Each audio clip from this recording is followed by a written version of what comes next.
My name is Angie Ersick. I'm a maternal and child health nurse, and I've been functioning in this role for the past 3 years.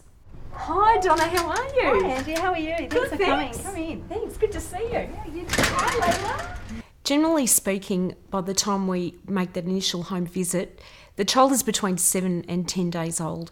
Most of the time the parents welcome us with open arms. They've been waiting and expecting us to come.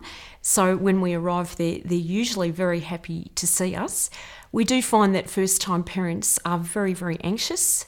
This is uncharted territory for them. So they're needing a lot of support and reassurance that what they're doing is actually okay. So we're really just instilling confidence and giving them some guidelines and suggestions wherever needed.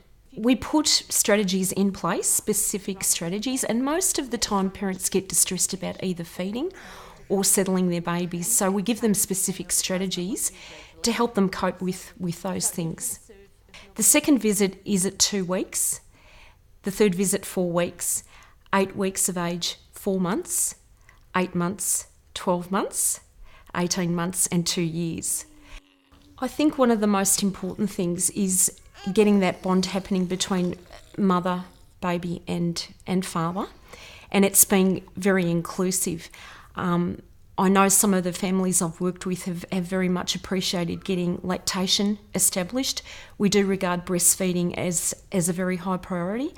For a lot of women, this doesn't happen automatically, so extra support is needed for those women. So we give a lot of advice and counselling and encouragement to go on and persevere, not just from the point of a nutritional point of view, but also from that emotional point of view as well. And a lot of parents have come back and said, thank you for that support. Had you not been there to encourage me, I don't think I would have done it, and I'm so glad I did. At one of these visits, if we find that there is a developmental concern with the child, we've built up enough of a partnership with the family that we can discuss specifically what it is and direct that family to the appropriate service. So for example, if we find that the child's speech is delayed, we would talk about that with the family and see what their perception of the child's language is. And more often than not, we find that we're on the same page with the parent, so we're referring them off appropriately.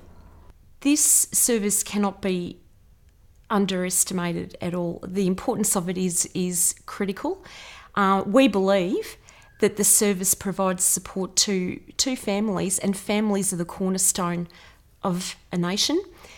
If parents are supported, they raise happy families. Happy families mean happy communities, and that's paramount to our country. We want young people to grow up having a sense of self-worth, confidence, self-esteem. So in order to achieve that, they need support and facilities, and I believe that this service provides that to families. So I would urge everybody in America to write to the government and demand this as a right, because it is a right. Every parent deserves to be mentored and coached through this very, very difficult role. This service has been available to all Victorians since 1920. It's a free service, so it has no barriers to your income, your race, your creed. It's available to everybody, and it's a service that Victorians have come to rely on and expect.